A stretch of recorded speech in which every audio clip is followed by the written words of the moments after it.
Vamos começando. Segunda jornada de conferências do Fórum Comunitário Parque Augusta. Só fazer uma introdução do fórum, como já está praxe. Essa é a agenda que vem, que foi atualizada hoje. A gente está ali no dia 18, terça-feira, conferências 2, meio ambiente. Amanhã teremos mais uma, conferências. Na quinta-feira a gente vai promover uma assembleia pública, aqui também no Tapera, na sala anexa, que a gente vai tratar dessas questões todas que estão vindo a público hoje, né, em relação ao parque, entender como o movimento pode se mobilizar. Enfim, a programação segue em mutação, né, em atualização, conforme as atividades vão surgindo, a gente vai atualizando e vai divulgando, principalmente na página das redes sociais, né, o Facebook, e onde está sendo transmitido também, ao vivo. E hoje é um dia muito especial, convidados muito especiais. Então, acho que só... Meu nome é Daniel, quem não me conhece. E eu vou, então, passar a palavra para o Guto, para ele fazer uma brevíssima introdução da conjuntura do que aconteceu hoje, ontem, e depois a gente apresenta os convidados. A gente tem 5 ou 6 convidados, então a gente pede para que cada um fale ali com um máximo de meia hora, 25 minutos, mas assim, não se sintam pressionados a terem que chegar até lá também. Enfim, bem livre mesmo. E o Guto introduz um pouco a questão conjuntural aqui. Boa noite. Falar brevemente, que é sempre um pouco a mesma fala, mas esses 2 últimos dias teve algumas novidades em relação à negociação do Parque Augusta, né? Não sei que estava muito ativa a questão na mídia e até para a gente, né? Muitas coisas que a gente não sabia ou desconfiava sobre as negociações, a gente ficou sabendo pela mídia e não pela prefeitura, algo do tipo. Mas basicamente está se tratando aí de uma permuta do Parque Augusta por uma área em Pinheiros, uma área super grande, o triplo da área do Parque Augusta, com um valor bem superior, né? E também numa negociação super bagunçada, onde está entrando várias outras contrapartidas. E, enfim, está gerando um imbróglio, né? Essa possível solução está gerando um imbróglio ainda maior, onde a gente está exigindo uma maior transparência, uma maior cautela em relação a essas negociações, porque existe uma preocupação muito grande da gente não transferir um problema em relação ao Parque Augusta para outro lugar da cidade, né? Não adianta a gente lutar aqui e perder ali, né? Então, existe esse desejo também da prefeitura, talvez uma potência midiática que tem em torno do Parque Augusta, de tentar resolver de qualquer jeito, talvez com objetivos de capitalização da luta ou de ecoar outras formas, algumas conquistas, mas para a gente a conquista mesmo é conseguir o Parque Augusta de uma forma justa e digna, onde resolva esse embate com a especulação imobiliária e não que a gente dê um prêmio para a especulação imobiliária. Então, está sendo controverso, é um dia um pouco tenso, porque muitas pessoas com diferentes visões lutam em prol do Parque Augusta. Então não existe muito um consenso total sobre o que é o justo e o digno. Pessoas elas pensam diferentes. E por isso a gente está chamando essa assembleia na quinta-feira para a gente debater com todo mundo um posicionamento diante dessas novas notícias e ver se até lá a gente consegue mais informações. Então, está todo mundo convidado, quem quiser entrar um pouco mais a fundo nessa questão, para a gente ver como a gente se posiciona. Porque o que a gente percebe em 2 dias é que existem outras comunidades que já estão repudiando essa negociação, como as pessoas de Pinheiros, os conselheiros, movimentos sociais em Pinheiros. Então, isso é um sinal muito claro de que talvez esse caminho não faça muito sentido, né? porque a gente não pode pensar na nossa bolha, não pode, essa ideia da bolha não pode, a gente não pode manter, né? É o Parque Augusta, a cidade e o planeta, tudo junto, né? Então, estamos entrando aí numa tensão, numa complexidade maior, então a gente vai ter que, para quem tiver afim, desenvolver um pouco mais, quinta-feira é o dia. Acho que é isso. Bom, poderia aproveitar e chamar os convidados, né? Temos o Renato Stutman, que é antropólogo, que veio aqui falar um pouco com a gente. O Luiz Carlos, do Rios e Ruas. Eu vou olhar minha colinha. Oi? Luiz Campos, desculpa, Luiz. Eu tenho problema com os nomes, eu até fiz uma colinha, eu vou usar. A Márcia Geramirim, cacique Itujaraguá. E a Iacuí Tupinambá, Guarani Caiová. E a Andréia e a Lu. A Andréia e a Lu, da Praça da Nascente, que tem uma experiência super rica, que a gente se inspira bastante também. Eu fiz uma apresentação curta, daí cada um se sente livre. Por favor, se apresente da melhor forma possível. A gente podemos começar com... Se vocês quiserem se sentar aqui...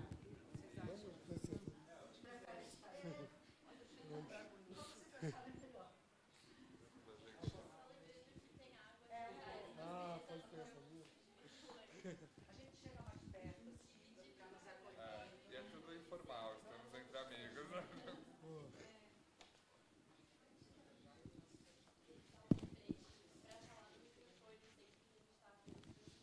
Tá.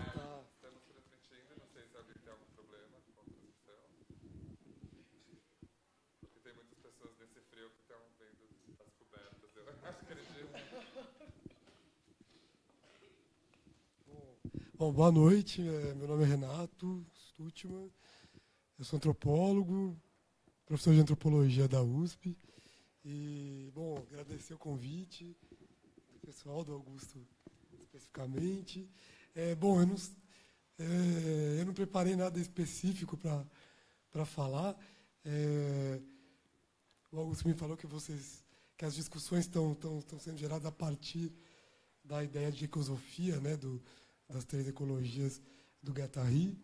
Então, eu pensei em fazer alguns apontamentos. O tema hoje era ecologia ambiental. Sobre isso, um pouco o que a antropologia pode contribuir para essa discussão. Mas eu estou mesmo interessado em ouvir a experiência sobre o parque e como que essas coisas todas estão sendo mobilizadas para pensar o parque, né? Bom, então, enfim,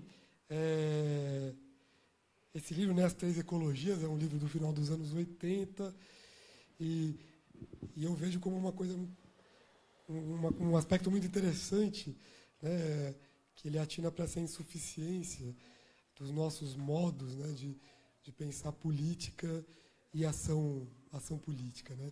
E como conectar isso com o problema da subjetividade e também com o problema ambiental, né, da ecologia e tudo mais, né?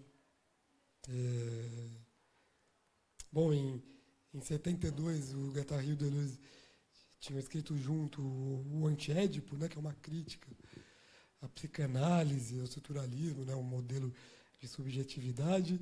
Depois, com os 1000 Platôs, em 80, eles vão dizer que é um livro que já é um adeus à psicanálise, né? Tem um Platô chamado Geologia da Moral, onde eles meio que fazem essa conexão, né, entre o coletivo, o psíquico e o ambiental, né?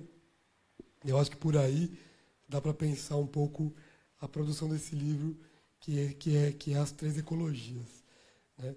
Que é bastante inspirado, na verdade, em um antropólogo, né, que é o Gregory Bateson, que é um antropólogo bastante sui generis, que ele passa de uma antropologia mais propriamente clássica, né, estudando povos da Nova Guiné, depois ele vai estudar psiquiatria e os últimos trabalhos dele são sobre comportamento animal, né? Então, tem tudo a ver com essa proposta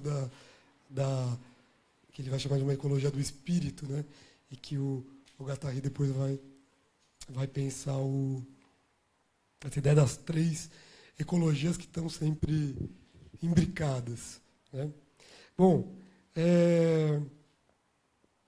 algo também que me aproxima um pouco do pensamento do Guattari é o fato de que nos anos 60 ele era muito próximo de um antropólogo, né, que é o Pierre Clastres, que escreveu A Sociedade contra o Estado, né, e que é um pouco um antropólogo que eu estudei bastante, né, no meu doutorado e tal, né. Então, existe é interessante, né, o Guattari pensando a partir da experiência do Laborde, né, da questão psiquiátrica, e o Pierre Clastres pensando através do mundo indígena, né, porque ele está chamando de sociedades contra o Estado, né, sociedades que têm mecanismos sociais capazes de inibir, né, ou conjurar o poder político coercitivo, né.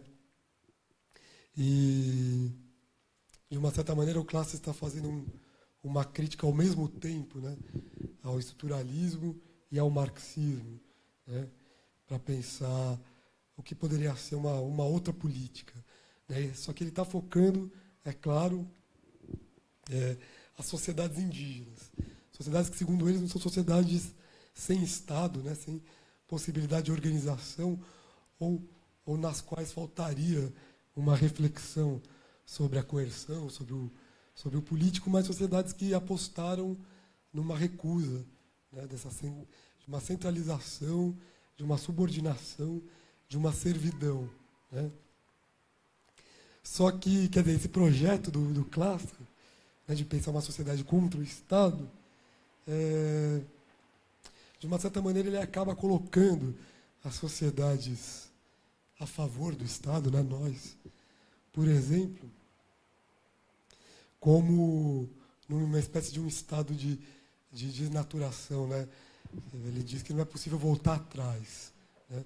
Então, o pensamento dele não está tão voltado a pensar soluções políticas para o mundo dos brancos, né? Mas pensar, né, por que as sociedades indígenas puderam recusar e, portanto, resistir, né, à tentação de um poder centralizado. E é interessante que o trabalho do Guattari, né, junto com Deleuze também, é um dos traços interessantes, eu acho que isso tem a ver com até a proposta do parque e tal, que é pensar como é possível viver um contra-estado aqui, no meio do Estado, né, abrindo brechas, na verdade, né, já que para eles também não é possível reverter esse mau encontro, mas é possível sim abrir brechas, né? E como fazer isso? Como pensar outras formas de organização, de ação, que podem servir como resistência política, né? Bom, que mais? Bom, eu tenho me interessado bastante também por uma outra filósofa, bem próxima do Félix Guattari, que é a Isabelle Stanger. Eu acho que ela retoma essa questão, né, de como pensar essa política dos interstícios, né, do abrir do espaço, mas ela pensa num diálogo muito forte com Guattari, eu acho que com as 3 ecologias mais especificamente, e o lugar de fala dela, o ponto de partida dela, é a filosofia da ciência, né? A ideia é um pouco de que os cientistas eles têm que se colocar como responsáveis porque eles também estão construindo, são eles que constroem o mundo, né? E essa construção de mundos, de fatos, de ontologias, né, de modos de existência, ela tem que ser politizada, né? Então ela parte das ciências modernas, né? Ela é química de formação, mas das ciências em gerais, as ciências humanas inclusive, para pensar formas de resistência, né? Então, por exemplo, a Isabelle Stengert é autora, né, do que ficou conhecido como uma proposta cosmopolítica, né, que é justamente de pensar que a política ela não diz respeito só à relação dos humanos entre eles, né, mas ela diz respeito também à construção de um mundo, né, a construção de fatos, né? Então ela tem que ser trazida para o cosmos, para as coisas, né? Então, nesse sentido, então, tem duas questões básicas que ela vai trabalhar, que uma é a politização das ciências propriamente ditas, né? Como que a politização das ciências pode contribuir para um trabalho de resistência, né? Então tem um livro importante que ela escreve com o Philippe Pinard, que é um editor, né, de uma editora chamada Pécher de Pensée en Ronde, na França, e também é um cara muito ativo, ativista, na crítica da indústria farmacêutica, né, de tentar politizar a questão da farmacêutica e essas coisas todas, né. Então, junto com ele, ela vai escrever um livro chamado A Feitiçaria Capitalista, né, onde ela vai desenvolver essa ideia, né, de como que as ciências podem e devem se engajar numa luta contra o capitalismo, né, como que a ciência tem que deixar de ser complacente e como que a própria ideia da produção de fatos científicos é uma ideia que tem que ser politizada, porque ela jamais está fora de um mundo, né, de uma produção de um sentido, que é o que ela vai chamar. Ela vai dizer, a filosofia da ciência ela tem que ser uma ecologia das práticas, né? A ciência ela tem também a sua ecologia, ela tem o seu lugar, como tudo, e ela tem que saber se colocar. E é muito interessante como que ela vai fazer essa relação entre o que seria uma filosofia da ciência, uma ecologia das práticas, para pensar ciências, e como que ela conecta isso com outro problema que é gigante, que é o problema da ecologia política, né? Que é de politizar a própria ideia de natureza. Mas justamente como o Guattari tinha atinado, né? Não é, quer dizer, ele fala, né, nas três ecologias. A ecologia ambiental ela só é potente também quando ela consegue se conectar com essas outras duas esferas, que é o social e o mental. Porque se ela congela uma ideia de natureza como algo que está fora, né? Natureza intocada, né? Uma natureza que é uma ideia transcendente, ela perde o seu potencial político. Então, é a partir dessa ideia quer dizer, a proposta cosmopolítica, né? Como chama a Stengert, está muito associada ao que ficou conhecido como uma ecologia política, né? Que é uma ecologia trazida para as questões sociais também. Bem, e nesse sentido ela está dialogando muito com o trabalho de um outro antropólogo, filósofo da ciência, que é o Bruno Latour, né, que tem um livro muito importante sobre ecologia política, chamado Políticas da Natureza, né, onde ele diz que é preciso trazer os seres do mundo, as coisas, a natureza, para um parlamento, né? É preciso que eles falem também. E é só a partir daí que a gente pode refundar a democracia, né? Quer dizer, trazendo o mundo não humano para a democracia, né? E isso, para ele, significa colocar em xeque essa noção de natureza, ou essa grande, né, uma grande divisão que, aliás, alimentou muito a própria antropologia, que é essa divisão natureza e cultura, né? Nós, humanos, temos na cultura representações, ideias, fazemos política entre nós, e o mundo natural é o mundo das leis imutáveis, e a natureza, portanto, é uma coisa e que, portanto, pode ser apropriada. Então, essa grande divisão é o que tem que acabar, que é o que tem que ser problematizado para a gente poder refundar a própria democracia, né? Então é um pouco isso o que a Isabelle Stengert vem chamando de uma proposta cosmopolítica, né? De trazer a política para o mundo também, né? E isso tem reflexos os mais diversos, tem implicações filosóficas, né? Porque o que é um sujeito, o que é o que pensa, e também implicações políticas, né? Bom, e é muito interessante que nesse livro que eu comentei rapidamente, As Feitiçarias do Capitalismo, né? A Isabelle e o Felipe Pinhar vão dizer que, quer dizer, o capitalismo, vou tentar resumir no máximo o argumento, né? O capitalismo ele é tão triunfante, né, de certa maneira, porque ele é um sistema feiticeiro. Ele como se ele nos embriagasse, ele nos enfeitiça, né? Mais ainda do que a ideia do fetichismo, da mercadoria que o Marx falava, né? Ele nos impede de pensar, né, de ver as coisas,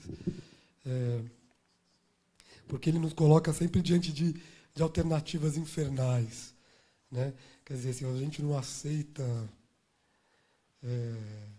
certas coisas, o mundo vai acabar, né? É ou isso ou aquilo.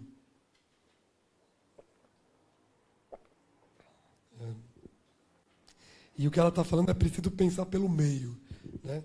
Não pelas alternativas infernais, né? Tentar encontrar soluções locais, né, criativas. E para isso ela diz que é preciso, ela usa uma palavra em inglês, que é reclaim, né, que é preciso se reapropriar ou reativar, né, técnicas que a gente perdeu, né? E aí tem duas imagens que ela trabalha mais especificamente no livro da feitiçaria.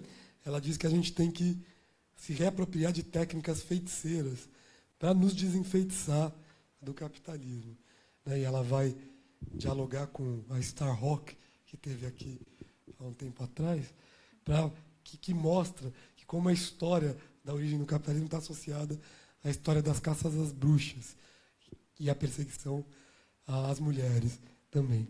Então, como que é preciso se reempoderar, né, e criar novas lutas. E outra possibilidade de reapropriação, que ela fala em outro texto, é a reapropriação do animismo, né? E ela entende o animismo como essa ideia de que nós pertencemos ao mundo, que nós participamos, né, do mundo não humano, né? E que é a partir daí que a gente pode, né, que ela vai falar também numa repensar, né, o pertencimento à terra, né? Que é a partir daí que a gente pode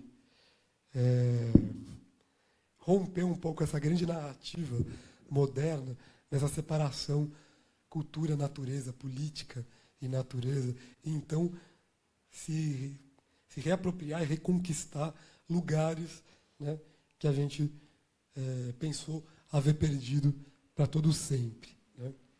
E é interessante quando ela vai falar do reclaiming, do animismo, né, da reapropriação, da reconquista do animismo, ela vai falar muito no papel da arte também como lugar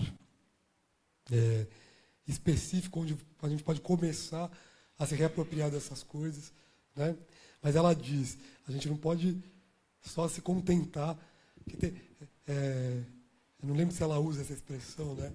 Mas o Lévi-Strauss, ele diz que a arte, né, no mundo moderno, ela é o parque nacional do pensamento selvagem no mundo dominado por um pensamento domesticado, né, que é o pensamento do engenheiro cientista, né? E aí ele fala, não, mas a arte ela consegue ser esse lugar que nós reservamos para pensar mais selvagemmente, né? E é interessante que a Isabelle Stengert está falando um pouco isso. a gente pode retomar essas coisas, mas não como parques fechados, né? Mas sim como levar a sério um pouco, né, essa ideia de que é possível criar parques, mas que esses parques não sejam pensados como... Aí eu que já estou viajando um pouco nessa imagem do Lévi-Strauss, mas não como uma coisa protegida, porque ela não pode contaminar o resto. Mas, pelo contrário, que é preciso pensar esses parques justamente para contaminar. Então, a arte não é para ficar presa numa galeria, mas ela é para ela promover ações e ações políticas também. Bom, retomando aqui meu argumento.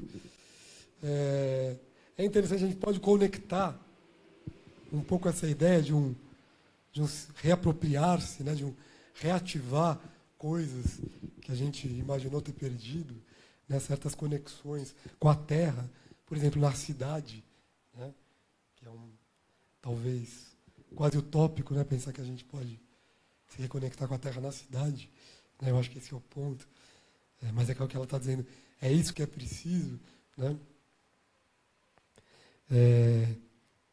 para se proteger dessa feitiçaria capitalista e dessas alternativas infernais que dizem ou você entra no esquema ou você está perdido, né? Ou você não tem um meio termo. Né? Ela diz, não, é possível cavar esses interstícios.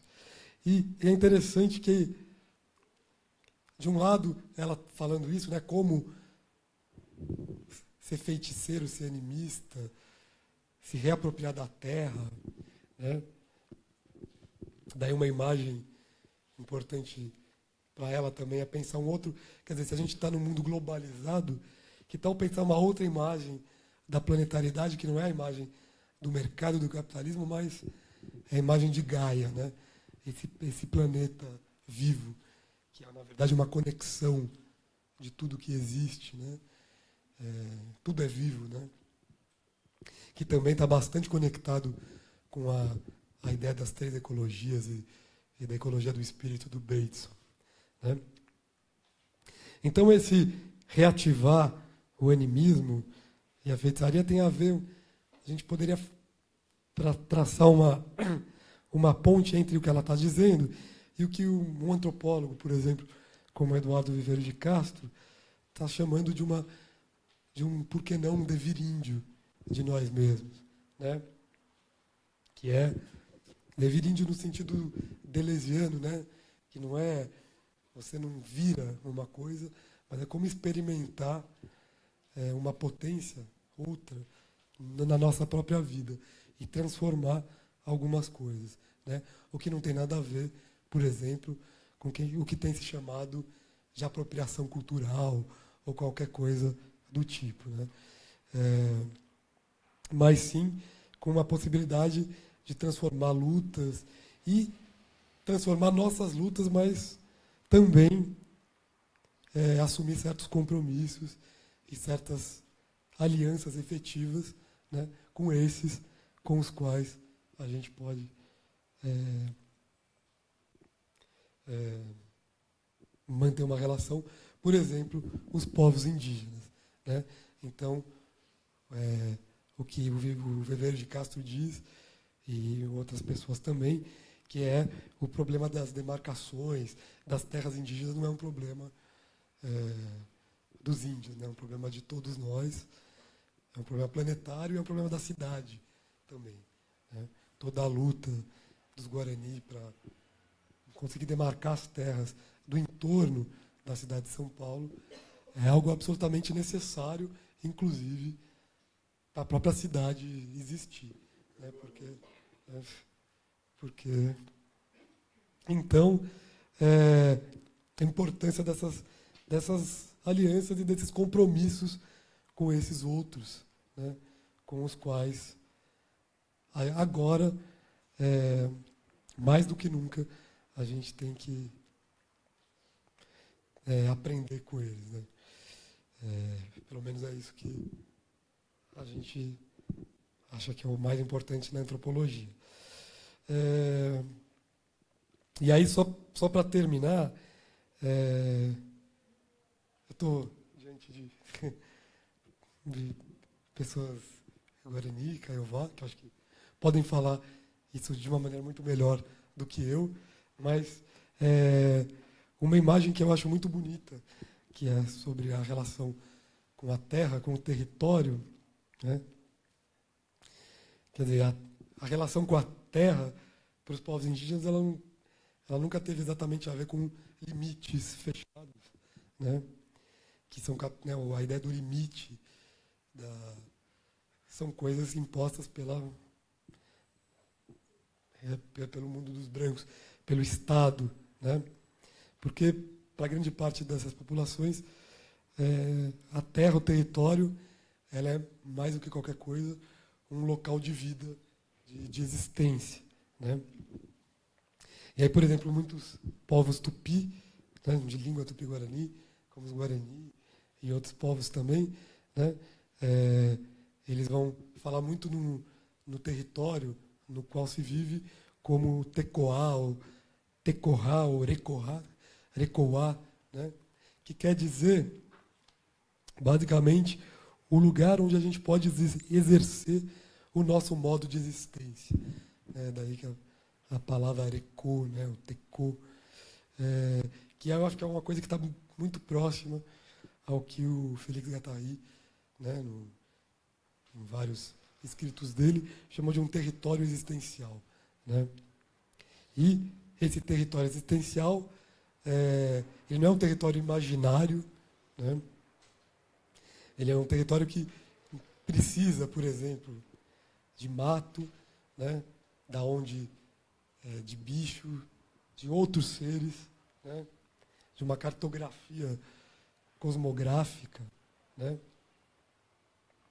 E, quer dizer, ele não é um puro imaginário, mas ele também não é um território limitado, limitante, né?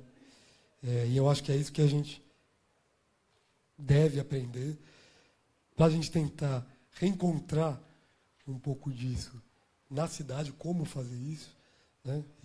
Que isso é uma utopia, a gente sabe, mas a gente não precisa achar que as utopias são irrealizáveis, né?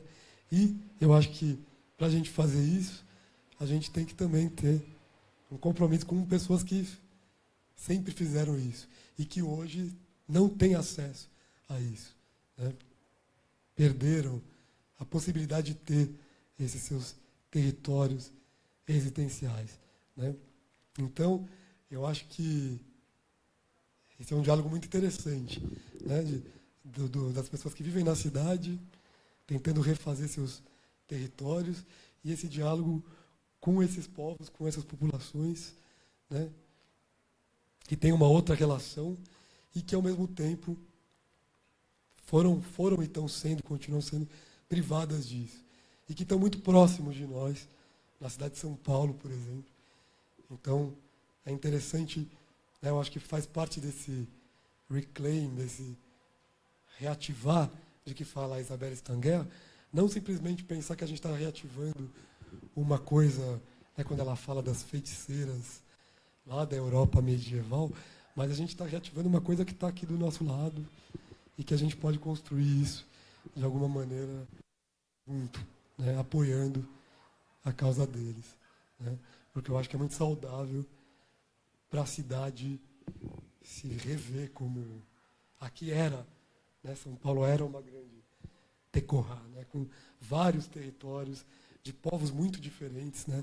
Falavam inclusive línguas diferentes. Tinha os tupiniquinhos, guarani, os guaianá, que eram povos de linguagê, que estavam ali vivendo juntos e separados, com os seus modos de vida, seus territórios existenciais, seus rios e tal. E, de repente, a gente esqueceu de tudo isso. Como que a gente pode, um pouco, se reapropriar e repensar, pelo menos, o que seria isso tudo. Mas é isso aí. Eles podem falar muito melhor do que eu.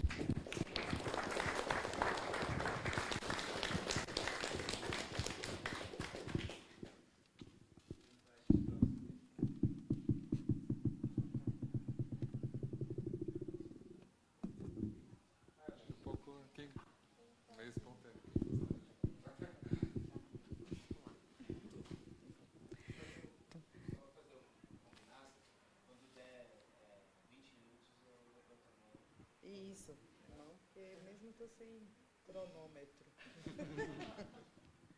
Então, boa noite a todos e a todas. Agradecer o convite, mas melhor do que agradecer é parabenizar vocês, que assim, essa história do Parque Augusta tem pontos em comum com a questão indígena, que é principalmente a resistência. Eu estava perguntando a Noemi quanto tempo que vem a história de vocês resistindo aí contra esse Estado, né, que está a serviço do sistema capitalista e que vem destruindo tudo e a todos. E ela me falou que provavelmente é praticamente 10 anos, né, essa história de luta. É isso, Guto?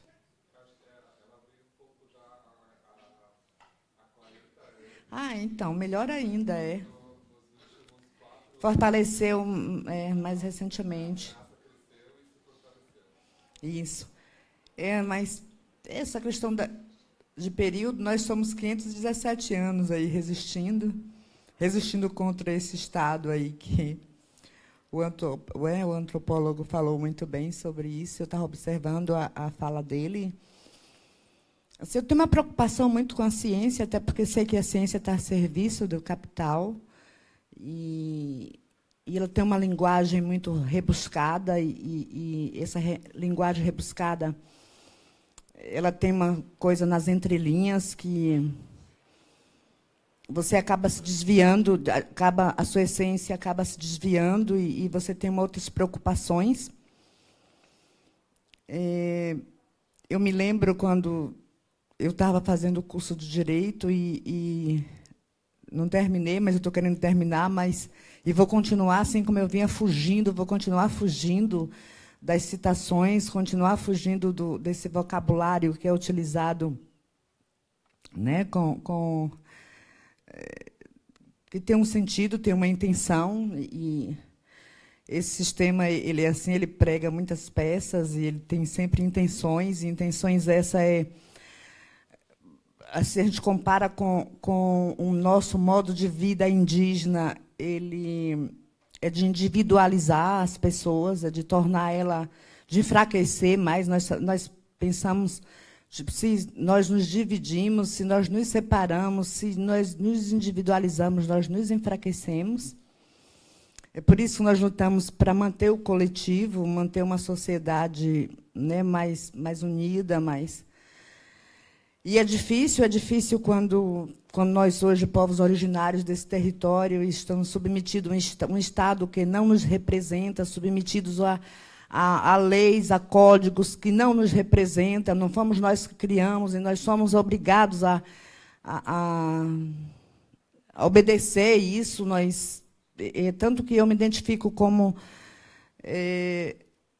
quando eu até esqueci de fazer isso, desculpa até, que é Iacuí Tupinambá, eu sou do povo Tupinambá de Olivença, sul da Bahia. Esse Guarani Kaiowá, que eu uso na fanpage do Facebook, é por conta da campanha em prol dos parentes Guarani Kaiowá, que vêm sendo mortos, aí, né, assassinados a todo instante. Mas eu não sou uma Guarani Kaiowá, e sou, porque sou todos os povos indígenas, sou todos os povos do planeta. Eu me considero irmã do mundo, né? Como ser humano não existe raças, então nós somos tudo e todos. Mas sou lá de Olivença, sou uma Tupinambá, e também que teve uma história de décadas e décadas sem poder mostrar nosso rosto, nossa voz. Já não nos identificávamos mais por etnia, né? Então, porque é o que vem sendo feito com os povos indígenas, esse projeto de integrar a sociedade brasileira, e essa luta é constante, porque quando se pensa em território para nós indígenas, não está implícito somente na questão do espaço físico, é o nosso modo de vida, é a forma como vivemos, é onde nossas manifestações culturais acontecem. Então, como o antropólogo falou, nós não delimitamos a área, nós não temos essa questão de dizer isso aqui é meu, então, ou eu, é nosso, é nós, nosso, não é, né? Não somos indivíduos. E sim, temos o nosso sentimento é que pertencemos e fazemos parte desse tudo, desse todo. Então, a relação que nós temos com as plantas, com os animais, então com todos os seres vivos, é de igual para igual, sabendo a função de cada um, mas esse sentimento nosso em relação à vida, ela poderíamos dizer de uma forma uníssona, né? Então, é diferente, a gente não quer perder isso. Então, a nossa resistência, quando nós resistimos e nós lutamos para demarcar o nosso território, é para não nos perder dessa relação de existência que nós temos. E é diferente do que vemos com esse sistema e com essa cultura que nós indígenas chamamos da cultura ocidental. Mas nós sabemos também que está mais ligada à questão do sistema capitalista, que seria só para ser um modelo econômico, financeiro, e é um estilo de vida, e que bombardeia as pessoas de informações, acho que menos de um segundo, que as pessoas não impedem as pessoas de pensarem, de agir, de se sentir a presença do outro, de sentir a presença do que está próximo, do que está ao seu lado. E aí, pensando no Parque Augusta, assim, o tabuleiro é o mesmo, as peças que mudam, né? A nossa luta lá nos campos ou na floresta, né, nos nossos territórios, não está distante dessa coisa, desse concreto aqui, mas já tem a presença de concreto também lá, mas não nessa condição aqui, que se concreta rios, se concreta pessoas, que eu tenho a impressão que pessoas que moram em edifícios mesmo, em onde ela nem coloca praticamente o pé no chão, ela está concretada, então já se perdeu da relação com a terra. E as pessoas não percebem, porque ela vem sendo conduzida a ser afastada da sua essência. É diferente de nós, povos indígenas, nós nos sustentamos, é o passado que é a base do nosso presente. Então, por isso nós estamos sempre ligados aos nossos ancestrais, tudo assim, meu ancestral. Nós lembramos até de 8ª geração, ou muito mais que isso. Já é diferente desse sistema aqui, que tem um Código Civil aí, que tem um grau de parentesco até 4ª geração. Antes era 5ª geração, agora já diminuíram uma, já é a 4ª geração. Quer dizer, quem é da 5ª já não é mais meu parente. Quer dizer, você vai se perdendo, ele vai cortando essas relações, essas raízes, né? Eu vou chamar de raiz, trazendo para o pensamento indígena, e metaforicamente uma árvore. Então, você vai cortando as árvores dessa raiz, e um dia esse tronco vai secar e não vai ser nada, e vai se tornar até uma folha seca. Folha seca é melhor que o vento leva para qualquer lugar. Então, o ser humano separado de tudo isso, de sua essência, de suas raízes, ele fica fácil de levar. E aí, quer dizer, você observa que a importância, e observei na fala dele, e se bem que a fala academicista, mas eu estava assim, observando, aí quando veio aqueles diálogos dos especialistas lá, que ficam tentando descobrir uma nova consciência, uma nova maneira de pensar. Aí, aqui, como indígena, fico pensando como o ser humano se distanciou. Por quê? Nós, povos originários, quando nascemos, já encontramos tudo isso aqui. Temos uma percepção de vida que a nossa relação aqui é de passagem, e é óbvio, só que as pessoas não falam mais do óbvio. Né? Então, se é óbvio, não fala mais, não tem interesse. Aí, porque essa bendita ciência, não é que a ciência é de todo ruim. A gente também observa que tudo que existe no planeta, tudo que existe na face da Terra é duo. Então, a ciência também não é ruim. Tem uma parte dela que promove coisas boas e promove o bem. Também é bom para os povos indígenas, mas tem uma parte dela que é terrível e o sistema acho que se sustenta mais nessa parte ruim, que vem destruindo o nosso modo de vida. O nosso modo de vida é destruir a nossa vida. E nessa destruição vai nos separando e a gente se perde do coletivo. Se perdendo do coletivo, fica difícil de unir. E é importante que as lutas, para saírem vitoriosas, precisa de união. Imagino esses 40 anos aí de Parque Augusta, quantos vieram, quantos se foram, né, e os que permaneceram, e sempre mudando, mas ainda teve uma questão da essência desse Parque Augusta que vem mantendo.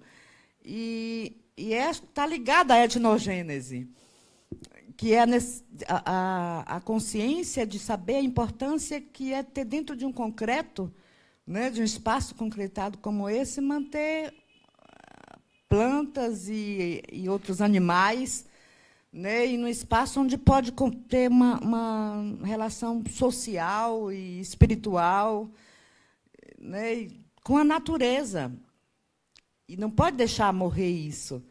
E tem que lutar. E tomara que tá. E quando ouvi também o Guto falando dessas estratégias aí, dessa coisa, dessa permuta que eles estão fazendo, mas se tratando dessas pessoas que estão ligadas ao Estado, que se dizem que gerem esse sistema, elas infelizmente só sabe lidar dessa forma, superfaturando, né, negociatas, tanta coisa, mas porque o valor que eles dão ao território não é um valor de vida, é um valor fictício que está ligado a essa moeda que sustenta o capital. Então, no vocabulário deles só tem ganha, e perde e ganha. Alguém tem que perder e para outros ganharem. Poucos ganham. Mas é bom ficar atento e espero que esse Parque Augusta, e acredito que isso seja exemplo para São Paulo, para outras cidades, e bom que pensa e se unir com os povos indígenas e com os parentes guaranis que estão no Jaraguá. Eu tive o prazer tenho o prazer de, quando estou aqui em São Paulo, ir lá na comunidade deles e vejo como eles resistem, né, para não perder a essência, para não perder a identidade, apesar de estar lá uma educação que promove isso, uma saúde que promove isso, religião que promove isso. Então, eu fico pensando que, como brasileiro, nós pagamos tantos impostos para ter educação, saúde, assistência social, tudo de péssima qualidade, que só destrói a essência humana, não está para todos, e é um sistema. Ainda querem privatizar os parques, né? E nós continuamos pagando impostos e tendo serviço de péssima qualidade, e fico pensando por que, como brasileiros, nós cruzamos os braços. Nós, indígenas, somos tão poucos, acho que somos 0, não sei quanto, ou menos, não sei se é menos de 2%, alguma coisa assim se é menos de 1 milhão, segundo... Mas, quando estamos juntos, nós fazemos um barulho danado, e 200 e tantos milhões de brasileiros, né, vamos pensar aí, desses 200 milhões de brasileiros, mais um pouco, menos de 1 milhão são indígenas. E, quando tem 30 indígenas, 40, 50 indígenas, faz um barulho danado que mete... E esse povo brasileiro está de braço cruzado. Eu fico pensando se não é aquele... Eu não gosto daquela estrofe e daquela frase do hino nacional. Aliás, eu não gosto do hino nacional. Mas não tem assim, ó, deitado eternamente em berço esplêndido. Eu fico pensando se é isso e isso. Essa mensagem subliminar também, sabe? Não influencia no comportamento né, do povo brasileiro. Porque nós somos tantos e deixamos essas pessoas tripudiarem, fazerem o que... Quando em 2008, eu tive por 34 dias na França, na Bélgica, às vezes dava 5 palestras por dia. Aí encontrava pessoas que diziam assim, só vocês podem nos ajudar, nós já chegamos no limite, né? Agora não sabemos mais para onde ir. Né? É interessante que lá eu assisti documentários sobre que aqui o governo proibiu de passar, e lá eu assisti. Quer dizer, e lá, né, e conseguia discutir com as pessoas, e foram várias cidades que nós visitamos. Foi eu, Tupinambá, um Pancararu e um Cariri-Chocó. E nós fomos de associações, universidades, escolas, Parlamento Europeu, Assembleia Nacional, Senado, prefeituras, onde tinha gente que chamava e queria ouvir e me falar sobre a percepção das mudanças climáticas que nós tínhamos. E também nós buscávamos trocar informações sobre né, principalmente por estar na Europa. E aí eu me lembro de uma situação, perguntou o que é que eu achava lá da cidade de Paris. Eu falei, não é diferente das cidades que tem lá, tudo concreto. Para mim, é selva de pedra, dá no mesmo. Então, eu não fui para lá como turista, que bom que eu não fui, e não vislumbrei com aquilo ali. Não fui para lá para isso. Fui para lá para observar as pessoas e perceber a distância que elas se encontram da terra. E, se nós nos afastamos disso, aí sim, isso sim é que nos transforma. Né? Então, eu já estava dizendo que o tempo já se foi, mas a gente vai permanecer aqui. E é bom que essa conversa tivesse a participação e não só ficar falando. Então, obrigada, e passar para seguir adiante.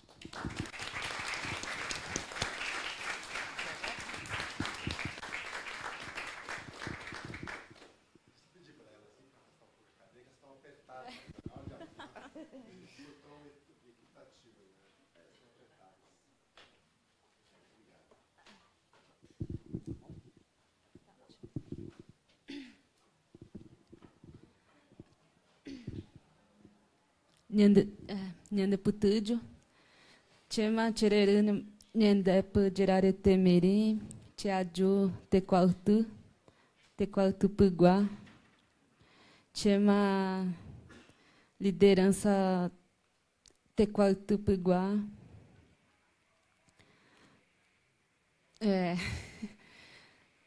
Eu falei boa noite para vocês. Tá um pouquinho frio, gente, mas vamos animar. Eu disse que meu nome é Jerarete Mirim. Meu nome em português é Márcia. Né? Eu sou cacique da aldeia do Jaraguá, aqui em São Paulo mesmo. E agradecer ao convite aqui da Júlia, né? Fui pega de surpresa, não estava esperando. Aí, quando ela chegou lá, estava sentada em volta da fogueira, tomando chimarrão. E ela chegou, vamos.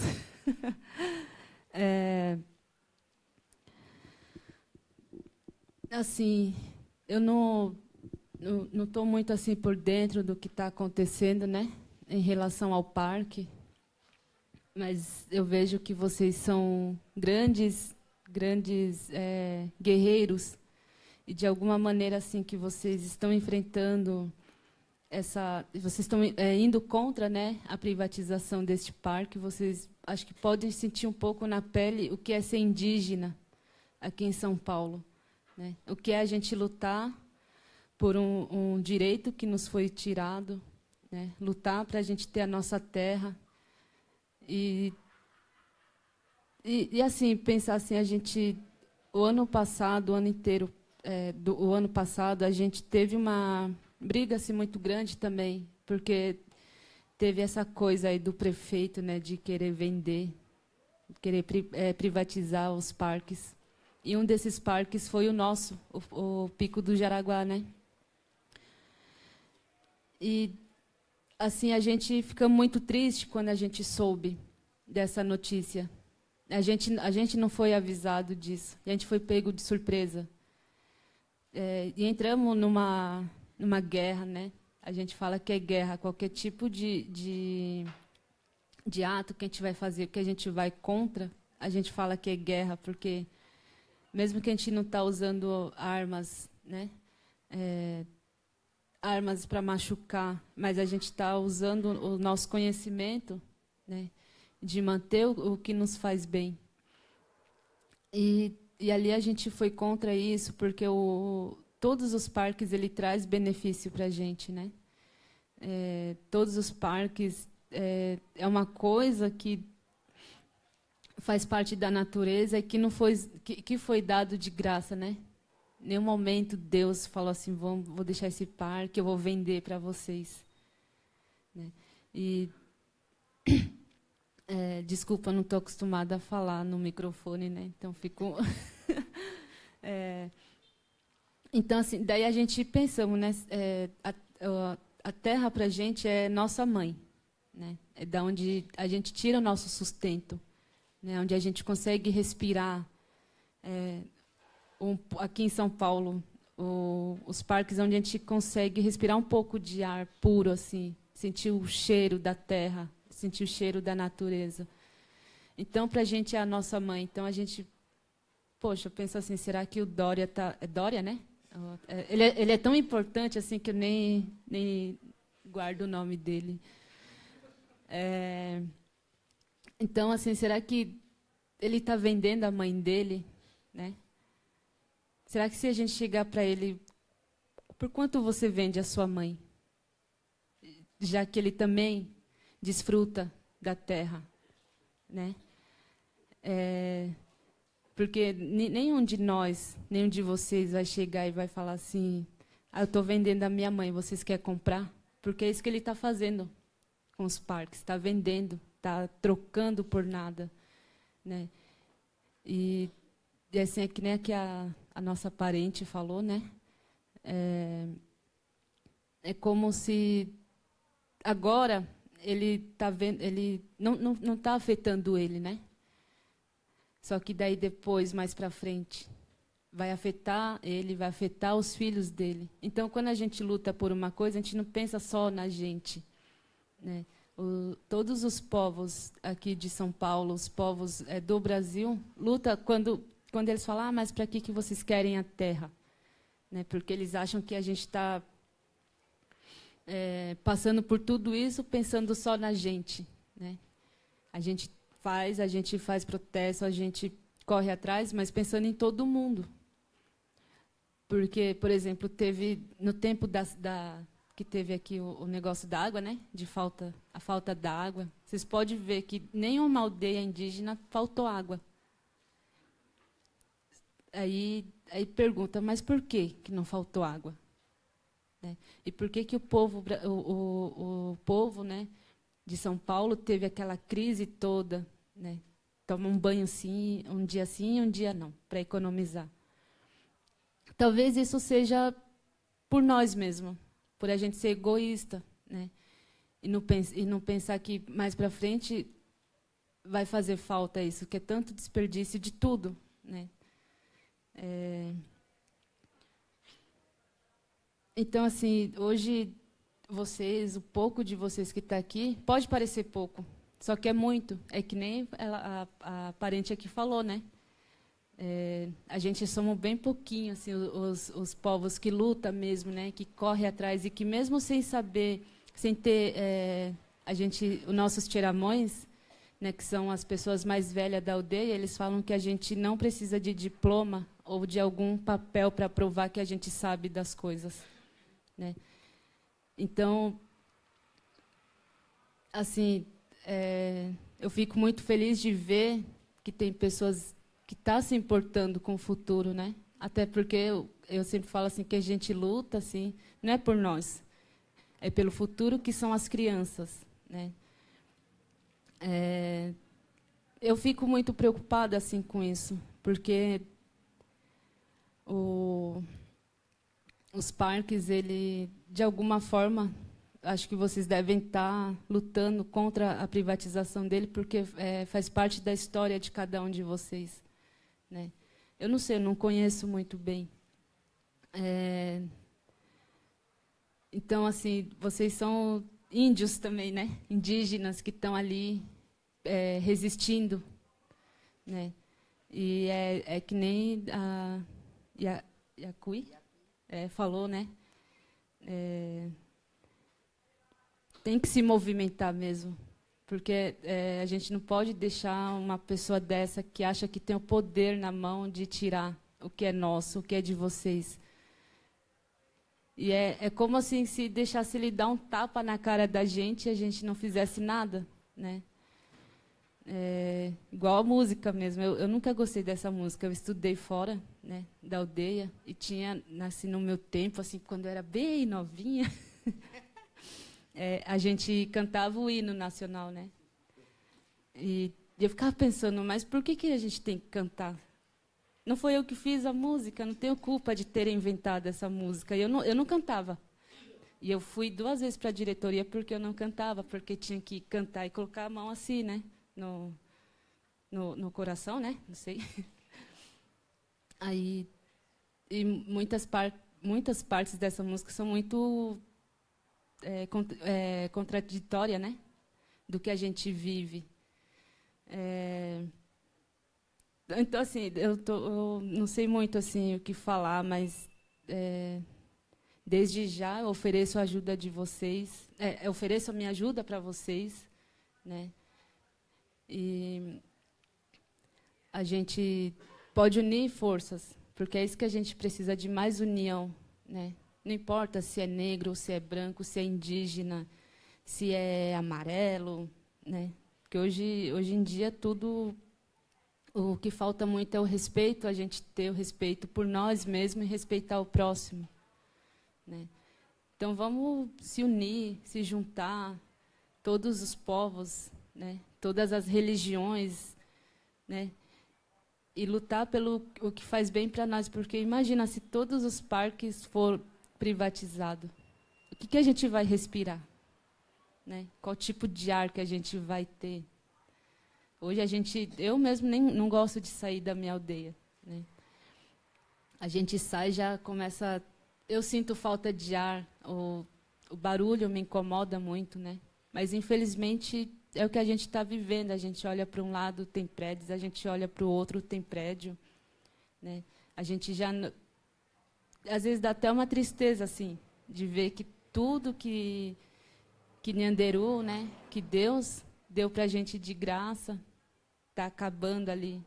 E aí se pergunta muito, fala, nossa, mas por que, por exemplo, as enchentes, né, quando tem muito, aí está lá a pessoa reclamando muito. Ai, mas aqui, aí entra a parte do prefeito, né? Ah, porque o prefeito é isso, é aquilo. Só que assim a gente muitas vezes não pensa que isso aconteceu por nossa culpa, né? Dos lixos que ficam espalhados na rua, né? Dessas coisas tudo. Então, acho que a gente tem que ter mais consciência dos nossos atos, né? A gente tem que pensar mais assim no que a gente faz e pensar assim, parar para pensar o que a gente quer para o nosso futuro, né? O que a gente pretende para os nossos filhos, para os nossos netos. E é isso, gente. vamos lutar junto, todo mundo junto. Se precisar, a gente sai todo mundo na rua.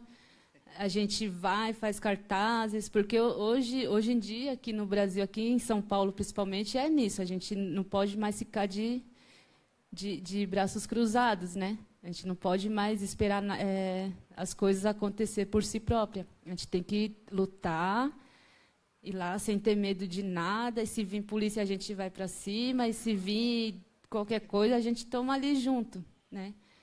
E hoje vejo assim que nós mulheres, né, a gente está bem forte nisso. Então, estamos aí. Eu estou aqui para tudo. Me chamou, manda um zap ali para mim. E a gente está aí. Bora para a luta, sem medo. E vamos lutar, né, pelo que é nosso, por direito, pelo que nos faz bem. E a Gudialeto para quem luta. Também quero passar um recado, né, que eu falei para a Júlia. No próximo sábado, agora dia 22, vai estrear um filme que chama Vati Paraí, na TV Cultura. É minha filha. Aí vai falar um pouco da nossa cultura aqui, da minha aldeia aqui no Jaraguá, né, que é uma aldeia bem assim, bem antiga. Ela existe desde 82, mas também poucas pessoas conhecem aqui em São Paulo. Então, ela vai contar um pouco da nossa história. A Vati Paraí significa o milho colorido. É o milho guarani tradicional, né? Então, convido a todos vocês para estarem assistindo. Vai passar às 22 horas na TV Cultura. Aí vai ter.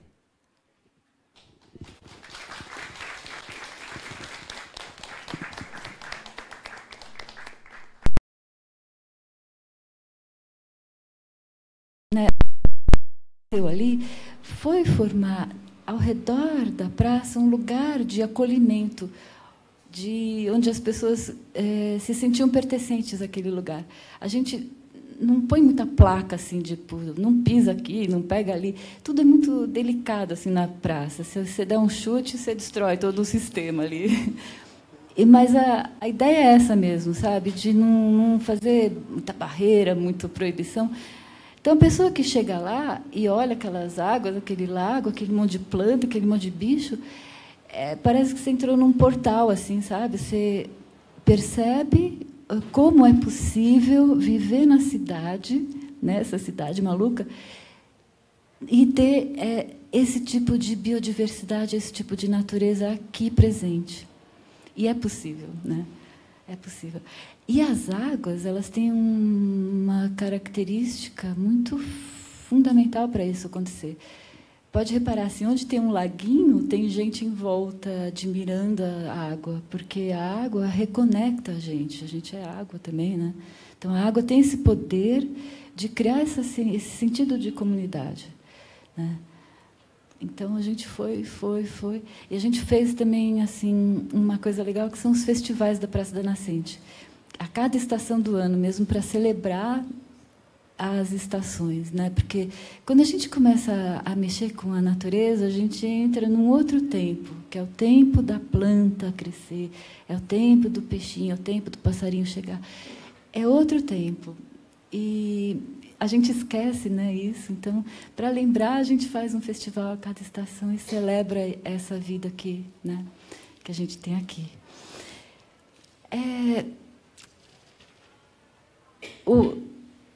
A gente, com o poder público, a gente tem uma relação assim, tipo, a gente não pediu licença para nada e foi fazendo. Isso requer uma responsa, sabe? Se você vai fazer isso, você tem que fazer bem feitinho. Então, antes de tudo, a gente chamou o Luiz para explicar para a gente, Rios e Ruas, explicar para a gente como era esse rio, o Água Preta, né? Como é que ele para onde que ele vai, como que ele nasce. A gente chamou também um hidrogeólogo, Sacha, para explicar a dinâmica das águas da praça. Então, a gente começou a entender o que é uma nascente, como que a gente restaura uma nascente. E foi fazendo. Cada um sabia um pouquinho, e cada um foi juntando. De repente, quando a gente viu, a gente tinha um conhecimento, assim, sabe, comum. E a gente começou a perceber que a gente foi formando essa questão da comunidade, né? Foi esse sentido da comunidade foi sendo, né, resgatado. Aí hoje a Praça da Nascente é um lugar vivo. Depois de 4 anos, vai todo tipo de pessoa lá, propõe todo tipo de coisas, desde o Cerrado Infinito, que tem hoje há 2 anos, né, que prospera lindo na Praça da Nascente, que a água que rega o cerrado é a água da nascente, e as plantas do cerrado também têm uma questão fundamental em manter os nossos aquíferos, né? Então tem toda essa conversa. A gente tem 2 biomas numa praça, é muito louco. E que mais? Bom, a gente começa a lidar com vários graus de complexidade, né? Porque quando você for ver, assim, a praça, tudo que acontece na praça, as relações, acontece no mundo, né? A gente fala, aqui é o centro, lá é a periferia. Não, mas a cidade é porosa, o mundo é, né? Eu não sei, tudo acontece ali também. Então, por exemplo, um dia estava um dia de verão, assim, maior calor, muito quente. Eu cheguei na praça lá para dar uma geral nos corguinhos. Aí tinha uma senhora, assim, com uma toalha amarrada assim na cintura, nua, assim, e lavando as roupas na cacimba. Aí ela acabou de tomar banho, se banhou toda, né, pendurou a toalhinha, tal, secou, se enxugou e foi embora, toda limpinha e refrescada. Eu falei, gente, se serviu só para isso, para que essa senhora pudesse se banhar nas águas da nascente, com essa dignidade, com essa delícia que foi, pronto, já valeu, sabe? Então, as pessoas que transitam na praça e que usufruem dessa abundância são assim, são essas pessoas todas que coabitam com a gente, não tem diferença. Tem uns carinhas que moram lá em cima e que ficam mexendo com as pessoas. Tem. A gente tenta chamar para junto, né? Vamos ajudar, vamos, né, cuidar um pouco da praça com a gente, vamos tentar. Mas cada um tem o seu desejo, a gente não pode querer nada que a gente imagina que seja legal para eles. Não, cada um tem o seu desejo. E talvez a gente, por um lado, até sente que eles estão seguros ali na praça, sabe? Estão dormindo num lugar seguro. Então, está tudo certo. O que mais? Então, assim, a gente vai pelo simples, a gente faz fazendo, e a gente busca sempre, nas relações, uma amorosidade, assim, uma gentileza, uma doçura mesmo, sabe? Que a gente não vai num embate direto assim com nada. A gente vai pelos caminhos, assim, a gente vai aprendendo com a nascente mesmo, sabe? Os caminhos que a aguinha faz, ela sempre escolhe o caminho mais tranquilo e mais sossegado para ela correr. Então a gente vai nisso, mesmo quando for o embate com a Exto, que está querendo fazer um projeto, né, sobre as nascentes, a Lu vai explicar melhor. A gente vai na complexidade, lidando com cada coisa. E aí a gente vai tentando diluir essa complexidade e chegar num caminho. É mais ou menos isso. Lu vai falar mais.